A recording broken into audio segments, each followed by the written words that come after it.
கடன் வாங்கலாமா பிஸ்னஸில்? அப்படி கடன் வாங்குறதா இருந்தால் எவ்வளோ கடன் வாங்கலாம்? பேங்க்லேயோ, நேஷனலைஸ் பேங்க்லேயோ, ஆர் நம்ம ஃப்ரெண்ட்ஸ் கிட்டேயோ, ஃபேமிலிக்கிட்டேயோ உடனே போயிட்டு பணத்தை வாங்க வேண்டிய அவசியம் இல்லை. இப்போ 1 லட்சம் கொடுத்து நான் இன்வெஸ்ட் பண்ணுறேன்னு சொன்னால் எனக்கு அதுலேருந்து வரக்கூடிய ரெவென்யூ என்ன? கேஷ் சர்ப்ளஸில் நீங்கள் வருஷத்துக்கு ஒரு தடவை 5 வருஷத்துக்கு நீங்கள் டேர்ம் லோன் எடுத்தீங்கன்னா ஃபினான்ஸ் எக்ஸ்பர்ட்டை கண்டிப்பாக ஒரு மென்டாராக நீங்கள் எடுத்துக்கணும். எப்படி சார் நான் ஃபினான்ஸ் எக்ஸ்பர்ட்லாம் தேடுவது அப்படி பார்த்தீங்கன்னா,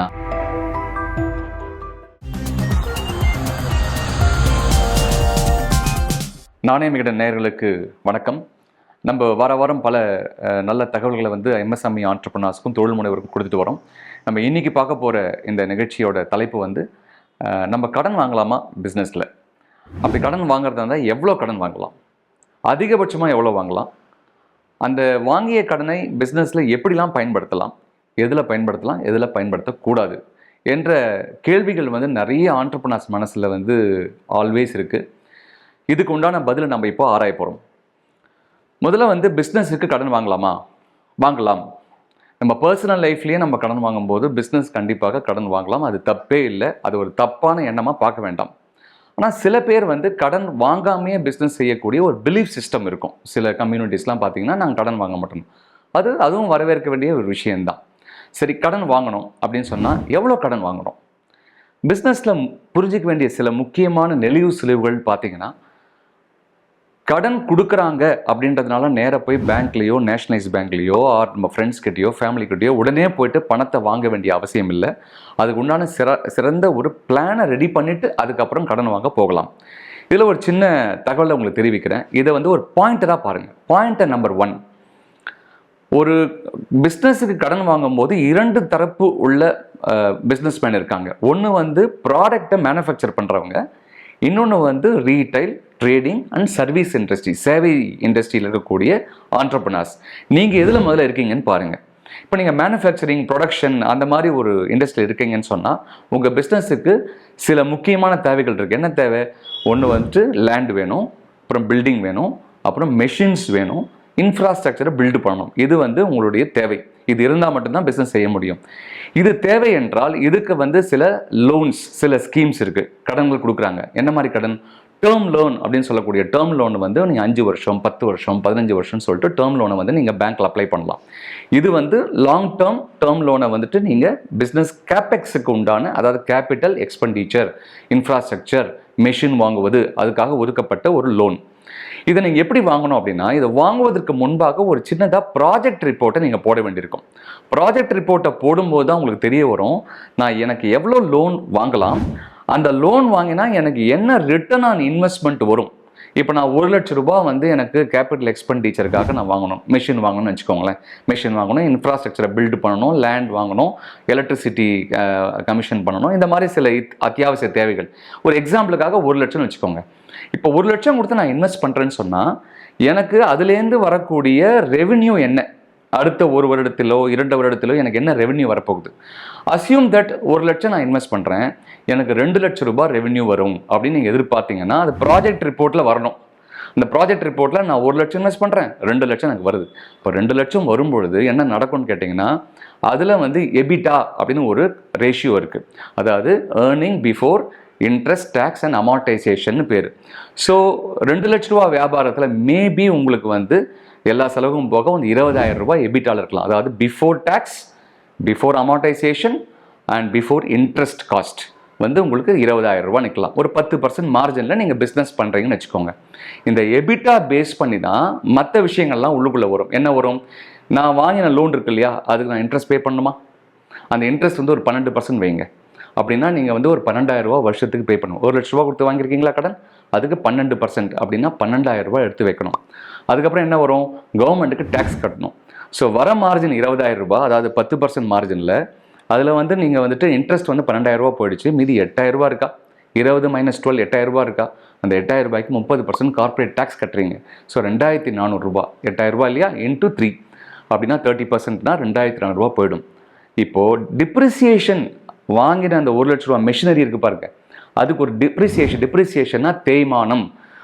ஒரு மெஷினை வாங்குறோன்னா அந்த மெஷின் 5 வருஷம் நமக்கு வேலை செய்யும் அப்படின்னா அதை 5 வருஷமாக டிவைட் பண்ணி 1 லட்சத்தை 5ஆ டிவைட் பண்ணி 16,666 ரூபாய் ஒரு வருஷத்துக்கு தேய்மானம், அதுக்குன்னு வேல்யூ.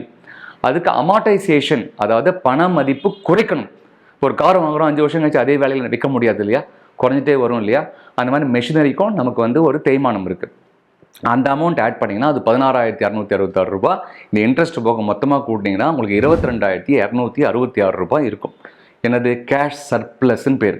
இந்த கேஷ் சர்ப்ளஸில் நீங்கள் வருஷத்துக்கு ஒரு தடவை 5 வருஷத்துக்கு நீங்கள் டேர்ம் லோன் எடுத்தீங்கன்னா வருஷத்துக்கு 20,000 ரூபாய் நீங்கள் வந்துட்டு பே பண்ணுறீங்க. வாங்கின மெஷின் பிரின்சிபல் அமௌண்ட் கட்டணும் இல்லையா, 20,000 ரூபாய் கட்டே வந்தீங்கன்னா 5 வருஷத்தில் 1 லட்ச ரூபா கட்டிடலாம். அப்போ கையில் ஒரு வருஷம் கழிச்சு நீங்கள் 2,266 ரூபாய் உங்களுக்கு கையில் நிற்கும். இதுதான் உங்களுடைய மார்ஜின். இப்படி தான் ஒர்க்கிங் நடக்கும். இது வந்து நீங்கள் கேட்கும்போது என்ன சார் எனக்கு புரியவே இல்லையே, ரொம்ப ஃபாஸ்ட்டாக சொல்கிற மாதிரியே இருக்கேன்னு கவலைப்படாதீங்க. இந்த மாதிரி ஒரு ரேஷியோஸை நீங்கள் ப்ராஜெக்ட் ரிப்போர்ட்டில் உள்ளே கொண்டு வரணும். யார் கொண்டு வருவாங்க? நீங்கள் ஒரு ஃபினான்ஸ் எக்ஸ்பர்ட்டை ஹையர் பண்ணிக்கணும். ஒரு பிஸ்னஸ் ஆரம்பிக்கும் போது அவங்க சொல்லுவாங்க, இந்த பிஸ்னஸுக்கு இந்த கேபிட்டல் எக்ஸ்பெண்டிச்சருக்கு இவ்வளோ லோன் நீங்கள் போகலாம், ஏன்னா நீங்கள் இவ்வளோ தான் ரெவென்யூ கொண்டு வர போகிறீங்க, இந்த பிஸ்னஸில் இவ்வளோ தான் ரெவென்யூ கொண்டு வர முடியும் அப்படின்னு சொன்னால் நீங்கள் இந்த அதிகபட்சமாக இவ்வளோ தான் நீங்கள் போகலாம் என்ற ஒரு ரேஷியோவை ஃபினான்ஷியல் எக்ஸ்பர்ட் வந்து உங்களுக்கு செய்து கொடுப்பாங்க. இது தெரிந்தால் நம்ம எவ்வளோ கடன் வாங்கலாம், அதிகபட்சமாக எவ்வளோ வாங்கலாம்ன்றது தெரிய வரும். Point number 1. 2வது பாயிண்டர், எந்த கடன் வாங்கி, இது பொதுப்படையான பாயிண்டராக பாருங்கள். கடன் வாங்கும் பொழுது உங்களுடைய வருமானத்தில் டோட்டல் ரெவென்யூவில் 28%லேருந்து 30%, மேக்ஸிமம் 32%க்கு மேலே நீங்கள் கடனுக்காக கொடுக்க வேண்டிய சர்வீஸ் பண்ணணும் இல்லையா, கடனுக்கு சர்வீஸ் பண்ணணும் இல்லையா, இன்ட்ரெஸ்ட் கட்டி, அது 30%க்கு மேலே இருக்கக்கூடாது. அதாவது டிடிஐன்னு சொல்லுவாங்க, டெட் டு இன்ட்ரெஸ்ட் ரேஷியோ அப்படின்னு சொல்லுவாங்க. அது 30%க்கு மேலே உங்கள் ரெவென்யூவில் இருக்கவே கூடாது. ஏன்னா மீதி 70% வச்சு தான் உங்களுடைய ஓப்பெக்ஸ் இருக்குது, ஆப்ரேஷன் எக்ஸ்பெண்டிச்சர் இருக்குது, சம்பளம் கொடுக்கணும், உங்களுக்கு நீங்கள் ப்ராஃபிட் பண்ணணும், பர்ச்சேஸ் பண்ணணும் ரா மெட்டீரியலை, இதுக்கெல்லாம் உங்களுக்கு பணம் வேணும் இல்லையா.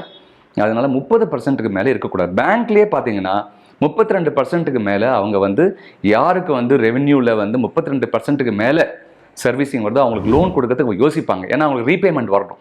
இது 2வது முக்கியமான பாயிண்ட். இதெல்லாம் தெரிஞ்சதுன்னு சொன்னால் நீங்கள் ஆட்டோமேட்டிக்காக எவ்வளோ கடன் வாங்கலான்ற ஒரு விஷயம் தெரிய ஆரம்பிக்கும். எவ்வளோ கடன் வாங்கலாம் அப்படின்னு உங்களுக்கு தெரிஞ்சிட்டுன்னு சொன்னால் அதுக்கு தகுந்த மாதிரி நீங்கள் ஒர்க்கிங் கேபிட்டல் அப்படின்னு சொல்லக்கூடிய ஆப்ரேஷனல் எக்ஸ்பெண்டிச்சருக்கு நீங்கள் லோன் போயாகணும். ஒரு மேனுஃபேக்சரிங்கில் மெஷின் வாங்குறதோ, இன்ஃப்ராஸ்ட்ரக்சர் செட் பண்ணுவதோ, மற்றபடி லேண்ட் வாங்கி பில்டிங் கட்டி எலக்ட்ரிசிட்டி வாங்கி மற்ற விஷயங்கள் செய்வது மட்டுமே லோன் கிடையாது. ஒர்க்கிங் கேபிட்டல் ஒன்று இருக்குது. ஒர்க்கிங் கேபிட்டல்னால் என்ன? மேன் பவர் ரெக்ரூட் பண்ணணும், அவங்களுக்கு சம்பளம் கொடுக்கணும், லாஜிஸ்டிக்ஸ் இருக்குது, ட்ராவல் எக்ஸ்பெண்டிச்சர் இருக்குது, ஆஃபீஸை ரன் பண்ணுற எக்ஸ்பெண்டிச்சர் இருக்குது, இதெல்லாம் இருக்குது இல்லையா. இதெல்லாம் தேவை என்றால் அதுக்கு ஒர்க்கிங் கேபிட்டல் லோன் என்று ஒரு விஷயம் இருக்குது. இப்போ டேர்ம் லோனுக்கு வந்து கொலாட்ரல் செக்யூரிட்டியாக நீங்கள் லேண்டையும் மெஷினையும் கொடுத்துடலாம். வேறஸ் ஒர்க்கிங் கேபிட்டலுக்கு நீங்கள் கொலாட்ரல் கொடுக்க முடியாது. ஸோ கொலாட்ரல் ஃப்ரீ போய் ஆகணும். கொலாட்ரல் ஃப்ரீ லோன் என்ன இருக்குன்னு பார்த்து கவர்மெண்ட் ஸ்கீம்ஸ்லாம் இருக்குது. அதை வச்சு நீங்கள் அப்ரோச் பண்ணும்போது ஒர்க்கிங் கேபிட்டல் கொடுப்பாங்க. அந்த ஒர்க்கிங் கேபிட்டல் வந்து உங்களால் சர்வீஸ் பண்ணக்கூடிய அளவில் இருந்தால் மட்டுமே அது உங்களுக்கு கிடைக்கும். இதெல்லாம் எனக்கு எப்படி சார் தெரியும் அப்படின்னு கேட்டிங்கன்னா, இதுக்கு தான் ஒரு ஃபினான்ஸ் எக்ஸ்பர்ட்டை கண்டிப்பாக ஒரு மென்டாராக நீங்கள் எடுத்துக்கணும். எப்படி சார் நான் ஃபினான்ஸ் எக்ஸ்பர்ட்லாம் தேடுவது அப்படி பார்த்தீங்கன்னா, ஒரு பேங்க்கில் ஒர்க் பண்ணிவிட்டு ரிட்டையர் ஆகிருப்பாங்க, அந்த மாதிரி ப்ரொஃபஷனல்ஸை நீங்கள் கூப்பிடலாம். நிறைய நேஷனலைஸ் பேங்க்கில் ரிட்டையர் ஆகிட்டு நிறைய பேர் சீனியர்ஸ்லாம் இருக்காங்க. அவங்களை கூப்பிட்டிங்கன்னா ஒன்று அவங்க வந்து அந்தளவுக்கு உங்களுக்கு பெரிய லெவலில் காஸ்ட்டும் சார்ஜ் பண்ண மாட்டாங்க. ஏன்னா அவங்களே வந்து ரிட்டையர் ஆனவங்க, விஷயம் தெரிஞ்சவங்க, உண்மையாகவே ஹெல்ப் பண்ணணும்னு நினைக்கிறவங்க நிறைய பேர் இருக்காங்க. அவங்கள நீங்கள் ஒரு மென்டாராக வச்சுட்டு நீங்கள் ஒர்க்கிங் கேபிட்டலுக்கு உண்டான ப்ராஜெக்ட் ரிப்போர்ட்டை ரெடி பண்ணணும். இதெல்லாம் பண்ணிட்டீங்கன்னா உங்களுடைய கடன் வாங்கும் தன்மை இருக்கு இல்லையா, ஏதோ கொடுக்குறாங்களேன்னு கை நீட்டக்கூடிய ஒரு விஷயத்துலேருந்து கன்சிடர்டாக, கால்குலேட்டடாக ரிஸ்க்கை மிட்டிகேட் பண்ணி நீங்கள் கடனை வாங்கலாம் என்பதை தெரிந்து கொள்ளுங்கள். அடுத்த நிகழ்ச்சியில் நான் நிறைய கடன் வாங்கிட்டேன் சார், இது எப்படி சார் நான் வந்து இப்போ மேனேஜ் பண்ணுறது, புதுசாக ஆரம்பிக்கணும்னு நீங்கள் சொல்லிட்டீங்க, இப்போ ஏற்கனவே நான் பிஸ்னஸ் ரன் பண்ணிகிட்ருக்கேன், எக்கச்சக்கமாக கடன் இருக்குது, எப்படி ஹேண்டில் பண்ணுவது அப்படின்னு நீங்கள் கேள்வி கேட்டிங்கன்னா என்னுடைய அடுத்த ஒரு வீடியோ வரப்போகுது. அதில் வந்து எப்படி இதை ஹேண்டில் பண்ணலான்றதை நான் விரிவாக உங்களுக்கு விளக்குறேன். நன்றி, வணக்கம்.